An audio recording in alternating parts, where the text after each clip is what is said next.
तो आज सबसे पहले हम बात करेंगे इस शो में चाणक्य अपॉर्चुनिटीज फंड की। दरअसल ये एक एआईएफ है जिसमें लिस्टेड और अनलिस्टेड एसएमई कंपनीज में निवेश होता है। फंड का साइज 100 करोड़ हो चुका है, लेकिन ओपन एंडेड है अभी, और भी 200 करोड़ तक भी जा सकता है। इस पर बातचीत करेंगे। हमारे साथ मौजूद है चाणक्य अपॉर्चुनिटीज फंड की फंड मैनेजर कृषा गुप्ता। कृषा जी, बहुत बहुत स्वागत है आपका सीएनबीसी आवाज़ पर।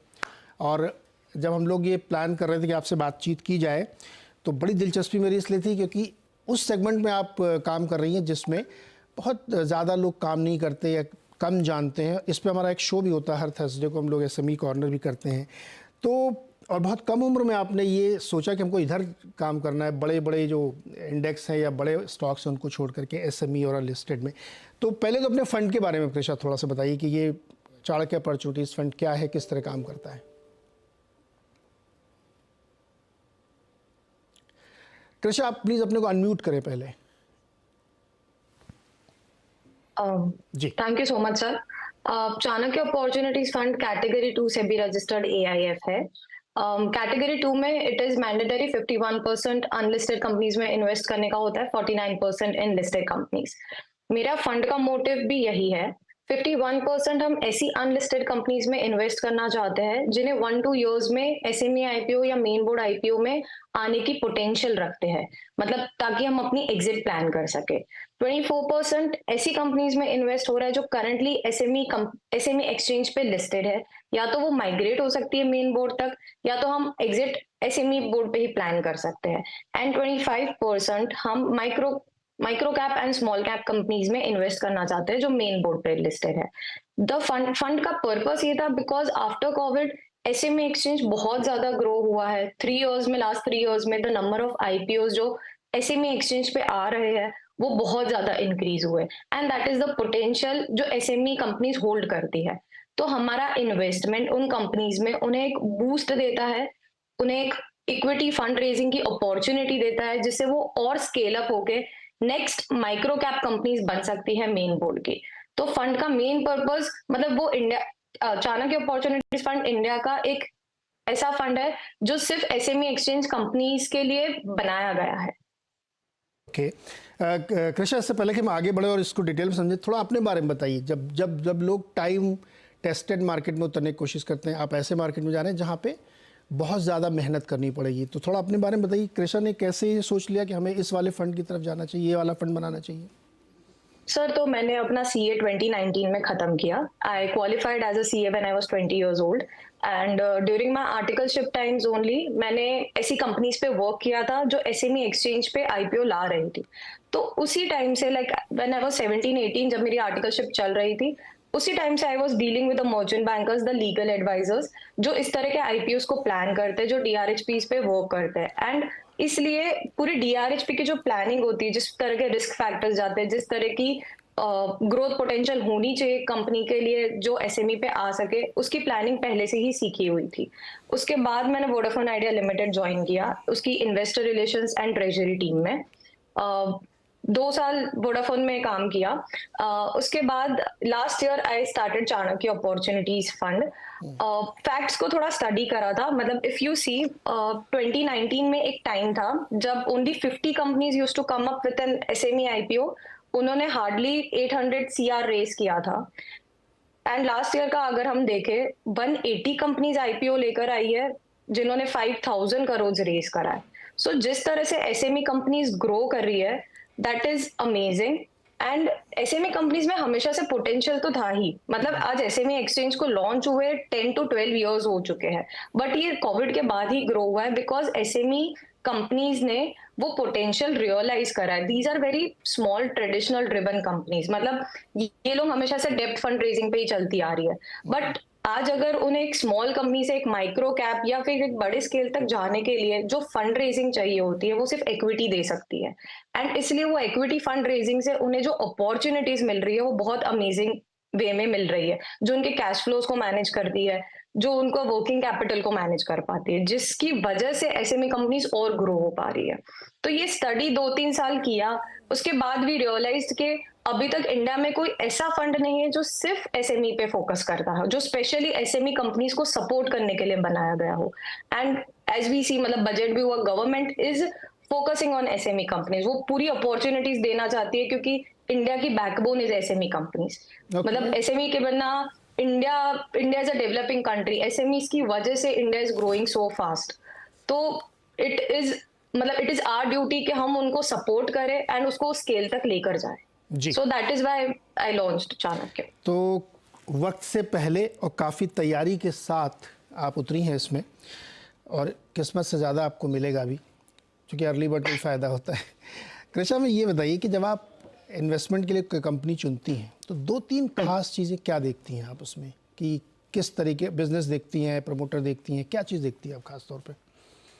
सर, वेरी बेसिक फंडामेंटल्स हमेशा देखने चाहिए। स्टार्ट हमेशा एक कंपनी को फंडामेंटल रिसर्च से ही करना चाहिए। प्रॉफिटेबिलिटी होनी चाहिए, कैश फ्लो होना चाहिए एंड एक ग्रोथ पोटेंशियल होना चाहिए।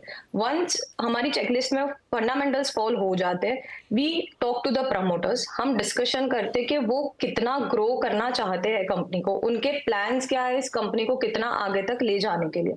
एंड मेन प्रमोटर्स, जिनका डिसीजन मेकिंग पावर होता है कंपनी में, वो क्या सोचते हैं कंपनी को लेकर, उनका विजन क्या है, उनकी इंटीग्रिटी क्या है एंड उनकी डिसिसिवनेस क्या है इस कंपनी को लेकर। वंस वी आर थरो कि हमें हमारे प्रमोटर्स इतने इंटीग्रिटी रखते हैं कि वो इस कंपनी को बहुत बड़े विजन पे ले जाना बहुत बड़ा विजन रखते हैं इस कंपनी को आगे तक ले जाने के लिए, एंड उतना ही सपोर्ट प्रमोटर्स भी हमेशा करेंगे उस कंपनी को कभी भी प्रॉब्लम्स आती है तो वो फुलफिल होने के बाद हम ये देखते हैं कि उसके रिस्क्स क्या है, उस कंपनी का, वो कंपनी जिस इंडस्ट्री को बिलोंग करती है वो इंडस्ट्री का ग्रोथ पोटेंशियल क्या है, उस कंपनी के कस्टमर्स किस तरह के सप्लायर्स है। हर एक सर ये बहुत छोटी कंपनीज होती है एंड बहुत छोटी कंपनीज में रिस्क फैक्टर्स हमेशा ज्यादा होते हैं क्योंकि कभी कभी सप्लायर्स एंड कस्टमर्स थोड़े कॉन्सेंट्रेटेड हो जाते हैं। तो हम उसका पूरा एनालिसिस करते हैं कि कोई भी एक सप्लायर या एक कस्टमर के ना होने से उस कंपनी को नहीं हो कुछ होना चाहिए। मतलब वो कंपनी का सप्लायर बेस भी इतना स्ट्रांग हो, कस्टमर बेस भी इतना स्ट्रांग हो कि वो सरवाइव कर पाए हर एक सिचुएशन को।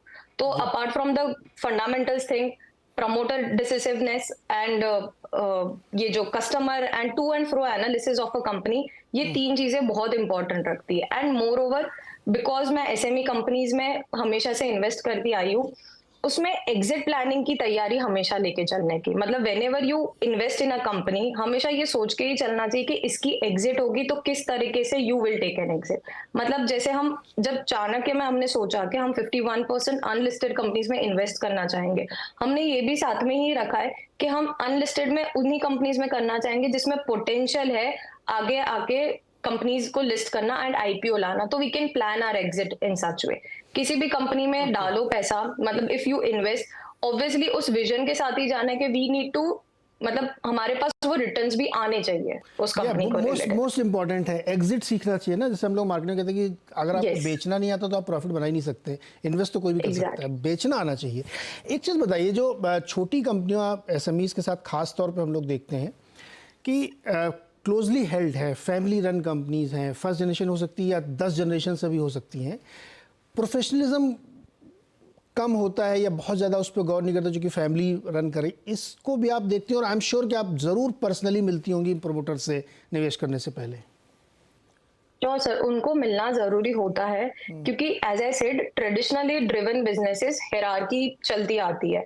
तो there is first generation involve, there is second generation involve. तो इसी वे में उनकी जो डिसिसिवनेस पावर होती है कि exactly who is taking the decisions of the company. And अगर आगे 5 साल तक भी if we are staying invested, then 5 साल तक भी कौन exactly who will be the person who will be taking the decisions of the company, जो जिसमें इतनी अंडरस्टैंडिंग होनी चाहिए कि वो इस कंपनी में एग्जैक्टली करना क्या है, इस कंपनी को आगे कैसे बढ़ाना है, इस कंपनी की फ्यूचर प्लानिंग किस तरह से करनी है, वो प्रमोटर विजन होना बहुत जरूरी है। ओके अच्छा, आप सीड फंड भी देती हैं? मान लीजिए कोई शुरू ही करना चाहता है बिजनेस, एंजल फंड की तरह से भी आप कुछ सोच रही हैं? सर एंजल फंड के वे में नहीं, लेकिन कंसिडरिंग 51% अनलिस्टेड में जाता है, हम ऐसी कंपनीज ढूंढते हैं जिनका थोड़ा सा विंटेज हो एंड प्रॉफिटेबल हो। उस वे में। तो अनलिस्टेड में मतलब प्राइवेट इन्वेस्टमेंट आ जाएगा, लेकिन नॉट इन अ कंपनी जिसका कोई अच्छा विंटेज ना हो या फिर लॉस मेकिंग हो, वो कंपनीज में आई अवॉइड। अच्छा, कितनी कंपनियों में अब तक आपने निवेश किया, number of companies? We have invested our funds in around 25 companies. Okay, 25 कंपनियों में आप, इसमें लिस्टेड अनलिस्टेड दोनों शामिल हैं? Yes, both. ओके, और आपका फंड जो अभी है और कितना मोबिलाइज हो गया है, क्लोज कब करेंगे इसको आप? So we plan to close the fund within maybe 2-3 months. Approx 2-3 months में हमारा टारगेट है, हम फंड को क्लोज कर देंगे 200 करोड़ पे, एंड अकॉर्डिंगली हम पूरा इन्वेस्टमेंट को डाइवर्सिफाई करते हैं। एक लास्ट क्वेश्चन, चूंकि एसएमई में भी आप बहुत चूजी होंगी, तो कोई खास सेक्टर या किसी खास तरह की कंपनियां जो हो सकता है कि वो मैन्युफैक्चरिंग में हो सकता है वो आईटी एनेबल्ड हो, या हो सकता है सर्विस में हो, या न्यू एज टेक्नोलॉजीज़ में काम करें, किस तरह के सेक्टर को आप ज़्यादा प्रेफर करती हैं, जो आप मैक्रो पिक्चर से जोड़ती हैं कि स्केल ऑफ इकोनॉमी तो इस सेक्टर में हो सकती है, इसी सेक्टर की कंपनी को मुझे चूज करना चाहिए, वो कोई खास सेक्टर आप जिक्र करना चाहेंगे? सर, एक बहुत नोटिसेबल चीज है, एसएमई कंपनीज में बहुत अलग अलग तरह के सेक्टर्स पार्टिसिपेट कर रहे हैं। मतलब if you see, financial services वाली कंपनीज भी आईपीओज लेकर आ रही है, रियल एस्टेट भी लेकर आ रही है, कैपिटल गुड्स भी लेकर आ रही है। तो it is a very good thing कि एसएमई सेक्टर्स की इंडस्ट्री इतनी डाइवर्सिफाइड है कि हमें अभी भी चांस मिल रहा है अपनी सेक्टर्स को चूज करने का, and as and when industry analysis changes, वो तरह की कंपनीज और ज्यादा पार्टिसिपेट कर पा रही है। तो that is a very good thing. Considering कौन सी सेक्टर अभी ग्रो करेगी, तो आई फील अगर अभी जो बजट अनाउंस हुआ उसमें जो सोलर को, मतलब हाउसिंग एंड सोलर को जितना इम्पोर्टेंस दिया गया है, सोलर कंपनीज बहुत ज्यादा ग्रो कर रही है, energy sector and solar sector बहुत अच्छे से ग्रो कर सकता है, तो उसमें we can go ahead. Okay, housing और सोलर एसएमईज में काफ़ी फोकस है, क्योंकि सरकार का भी इसमें बहुत है, कंट्री का भी फोकस है, और हाउसिंग तो डेफिनेटली बहुत ही लंबे समय तक, डेकेड्स तक चलने वाला सेक्टर है जहाँ पे आप फोकस कर रहे हैं। मैंने सवाल इसलिए पूछा था क्योंकि बहुत सारी जैसे एफएमसीजी कंपनी आई, तो वो जैसे थोड़ी बड़ी होती है ना, कोई बड़ा शार्क आके उनको निगल लेता है, एक्वायरी कर लेगा, बढ़ने नहीं देगा कंपटीशन इतना। ऐसे पुराने एक बहुत हिस्ट्री में एग्जांपल है कि थोड़ी सी कंपनी बड़ी हुई, किसी बड़े जायंट ने आके उसको पूरी कंपनी खरीद ली। तो इस तरह की बहुत सारी चीज़ें होती हैं। खैर कृषा, बहुत बहुत शुक्रिया हमारे साथ जुड़ने के लिए, और बहुत ही शुभकामनाएं आपको आपके इस फंड के लिए, और एसएमई में चूंकि आप बहुत रिस्की और निश सेक्टर में हैं, तो आपको सक्सेस के लिए बहुत बहुत शुभकामनाएं। Thank you so much, thank you. तो ये थी कृषा गुप्ता, जो एआईएफ फंड है जिनका, और एसएमई में लिस्टेड एंड लिस्टेड स्पेस में निवेश कर रही हैं। तो अभी आपने बातचीत सुनी, इनकी सेक्टर्स के बातचीत सुनी, किस किस तरफ फोकस है, तो कैसे कंपनीज चुनती हैं। अब वापस लौटते हैं अपने शो पर। आज के मेहमान मानस जायसवाल जी हैं। मानस जी, बहुत बहुत स्वागत है आपका, और माफ़ी के साथ क्या हम थोड़ा लेट आ रहे हैं आपके पास। एक बड़ी इंटरेस्टिंग बात आपने भी सुनी होगी, वो चल रही थी कि कैसे किस किस स्पेस में पैसा एसएमई में भी लोग बना रहे हैं और लोग लगा रहे हैं। चलिए फटाफट हम लोग आपके साथ सवाल जवाब लेंगे, लेकिन पहले एक क्विक चेक मार्केट पे। निफ्टी लॉन्ग करें क्या? मात्र 5 पॉइंट अभी रेड पे है। नमस्कार नीरज जी, तो बिल्कुल लॉन्ग करने की ही सलाह रहेगी। और देखिए, ये कंसोलिडेशन है पिछले 4 दिनों से जो हम देख रहे हैं। इंपॉर्टेंट ये है कि कंसोलिडेशन में कोई बड़ा सेलिंग प्रेशर देखने को नहीं मिल रहा है, और निफ्टी अभी भी अपनी 20 डे मूविंग एवरेज के ऊपर ट्रेड कर रहा है। तो मेरा समझना है कि जब तक 22,000 के ऊपर निफ्टी ट्रेड करता रहेगा, अपॉर्चुनिटी मिलती रहेगी खरीदारी करने की। तो अभी भी खरीदारी करने के ही मौके हैं। मेरा सबसे पहला टारगेट 22,450 का है, लेकिन मैं उम्मीद करूंगा कि बहुत ही जल्द हम 22,600 के लेवल्स निफ्टी में देख पाए। ओके, तो निफ्टी पे लॉन्ग किराया बनती है। अब सवाल लेते हैं। पिंकू कुमार ने सवाल भेजा। आज सोशल मीडिया के दिन भाई सवाल भेजते रहिए, फटाफट आ चुके हैं काफ़ी वैसे। पिंकू कुमार ने दिल्ली से, इन्होंने लिखा है कि इनके पास 200 शेयर हैं ओएनजीसी के, 167 रुपये पे इन्होंने लिया है, काफ़ी लंबे समय से होल्ड कर रहे हैं। अब इनकी चिंता ये है कि अच्छी खबर पर भी ये स्टॉक अब चल नहीं रहा है, तो क्या प्रॉफिट बुक कर लें क्या? देखिए, बहुत बेसिक सी चीज है। जब तक हायर टॉप हायर बॉटम बन रहे हैं, आप अपनी पोजीशन में बने रहिए। जो प्रीवियस लो है वहां पर अपना स्टॉप लॉस रिवाइज करते रहिए। तो 254 के स्टॉप लॉस से आप बने रह सकते हैं। अभी तक का ट्रेंड पॉजिटिव है, और 300 रुपए तक के प्राइस टारगेट पॉसिबल है स्टॉक में। 300 रुपये तक के इसमें टारगेट है। अमित का सवाल लेते हैं। अमित ने रिको ऑटो 1000 शेयर 98 पे ले रखे हैं, और वीनस पाइप के 100 शेयर 1495 पे ले रखे हैं। दोनों में क्या करना चाहिए? तो देखिए, अगर हम रिको ऑटो की बात करें तो यहाँ पर थोड़ा कॉशियस रहिए, क्योंकि हाई लेवल पे सेलिंग प्रेशर लगातार देखने को मिल रहा है। और हाई लेवल पे एक रेजिस्टेंस है 108 और 110 की रेंज में। जब वो लेवल्स ब्रीच हो जाएंगे तब एक नई टेरिटरी में स्टॉक चला जाएगा और उस केस में आपको 30-40 रुपए का आपको देखने को मिलेगा। लेकिन क्योंकि हाई लेवल पे सेलिंग प्रेशर है, इसलिए थोड़ा कॉशियस रहिए और 84 का स्टॉप लॉस लगाइए। वीनस 5 में तो बिल्कुल कोई चिंता की बात नहीं है, फ्लैग पैटर्न का ब्रेकआउट है जिसके टारगेट 1950 और 2000 की रेंज में आते हैं। तो यहाँ पर तो बिल्कुल बने रहिए, लेकिन स्टॉप लॉस को रिवाइज करके 1690 पे लगा के रखिए। ओके, 1690 पे स्टॉप लॉस लगा के रखिए। संजीव हैं और इन्होंने सवाल भेजा है, 300 शेयर है 193 के भाव पर HBL पावर, 150 पे इन्होंने बेचे भी थे कुछ शेयर, फिर इन्होंने टेक्सरेल में भी यही काम किया और अभी भी 500 शेयर इनके पास बाकी हैं। तो मोस्टली क्या करें इन दोनों में, HBL पावर और टेक्सरेल में? तो देखिए पहले एचबीएल पावर की बात कर ले। देखिए एक जो टारगेट था टेक्निकली वो तो ऑलरेडी अचीव हो चुका, एक्चुअली उसके ऊपर निकल गया था स्टॉक और वहां पर प्रॉफिट बुकिंग देखने को मिली है। तो थोड़ा सा कॉशियस रहिए, 494 का स्टॉप लॉस लगाइए। अगर उसके नीचे जाए तो आपको डेफिनेटली पोजीशन से निकलना ही पड़ेगा। जहां तक बात टेक्सटाइल की है, पैटर्न ऑलमोस्ट वैसे ही है, लेकिन टेक्सटाइल साथ पॉजिटिव ये है कि लॉन्ग टर्म का ट्रेंड अभी भी पॉजिटिव बना हुआ है। तो टेक्सटाइल में आप बने रह सकते हैं। आपको स्टॉप लॉस थोड़ा सा बड़ा लगाना है, 154 का लगाना है, लेकिन मैं उम्मीद करूंगा कि आपको 250 तक के भाव टेक्सटाइल में आने वाले 3 से 6 महीने में देखने को मिल जाएंगे। ओके, प्रवीण का सवाल है, इन्होंने 22,200 की कॉल ली है 100 रुपये पे। तो देखिए 22,200 की कॉल लिए, तो मैंने थोड़ी देर पहले अपना व्यू बताया कि 22,400 तक की बिल्कुल आप उम्मीद कर सकते हैं। तो उस कॉल में बने रहिए जब तक 22,000 के ऊपर निफ्टी ट्रेड करता रहे। कल की है इनकी? अच्छा, ओके, तो बिल्कुल सही बात है। तो कल की है तो एक स्टॉप लॉस मैं आपको बता देता हूं, 22,160 का स्टॉप लॉस लगा के रखिए आज के लिए। अगर उसके नीचे जाए तो आपको निफ्टी की पोजीशन से निकलना पड़ेगा, उस कॉल ऑप्शन से निकलिए। लेकिन अगर 22,225 का लेवल ब्रीच हो जाएंगे तो शॉर्ट कवरिंग में आपको 22,325 तक के भाव में निफ्टी में देखने को मिल जाएंगे। ओके, और सुहैब अहमद अलवी का सवाल है, भारत इलेक्ट्रॉनिक्स पे 200 शेयर इन्होंने रखे हैं 182 पर। इसके साथ एक सवाल ऐसे जोड़ देता हूँ मैं, डिफेंस में क्या थोड़ी सी नरमी आ रही है क्या BEL के स्पेसिफिक के अलावा? देखिए बीएल में तो एक कंसोलिडेशन है, एक फ्लैग पैटर्न बन रहा है और मैं तो उम्मीद कर रहा हूं कि ऊपर की तरफ ब्रेकआउट देखने को मिलेगा और 240 तक के भाव आपको बीएल में देखने को मिल जाएंगे। तो बिल्कुल बने रहना चाहिए, 194 का आपको स्टॉप लॉस लगाना है। जहां तक बात देखिए डिफेंस स्पेस की प्रॉफिट बुकिंग की बात की है, मेरे हिसाब से तो नहीं, क्योंकि एचएल में भी ब्रेकआउट देखने को मिला है, बीएल में भी ब्रेकआउट देखने को मिला है। तो अभी भी डिफेंस स्पेस में आई थिंक ऊपर के लेवल्स अभी भी बाकी हैं। ओके, बंधन बैंक में अभी प्रवेश करना चाहिए क्या, प्रवीण का सवाल है? नहीं, मेरे हिसाब से जब 20 डे मूविंग एवरेज के ऊपर स्टॉक क्लोज हो तो 210 का वेट करिए, 210 के ऊपर की क्लोजिंग हो तभी खरीदारी करें। 210 की ये लिख रहे हैं खुद ही, मतलब जानकार भी हैं कि 200 सपोर्ट है, 210 के ऊपर जाए तब बंधन बैंक पे ट्राई करिए प्रवीण जी, फंस सकते हैं आप। मृत्युंजय सिंह पटना से सवाल भेज रहे हैं, पारादीप फॉस्फेट्स 350 शेयर्स हैं 42 रुपये के भाव पर। इनकी ख्वाब ये है कि क्या ये 100 पार करेगा? पारादीप 100 क्रॉस करेगा ये कहना थोड़ा सा मुश्किल है, क्योंकि एक जो कंसोलिडेशन हो गया है ये काफी बड़ा है। कंसोलिडेशन काफी समय से हम 84 पे रेजिस्टेंस देख रहे हैं। तो जब 84 के लेवल्स ब्रीच होंगे तो आप बिल्कुल उम्मीद कर सकते हैं कि 100 नहीं, फिर तो आपको 107 रुपए तक के भाव भी देखने को मिल जाएंगे। बट अभी के लिए बने रहिए, कंसोलिडेशन है, वीकनेस नहीं है। तो 71 के स्टॉप लॉस से आप स्टॉक में बने रह सकते हैं। ओके, तिलक नगर इंडस्ट्रीज पे कोई राय आपकी? 100 शेयर है 243 के भाव पर।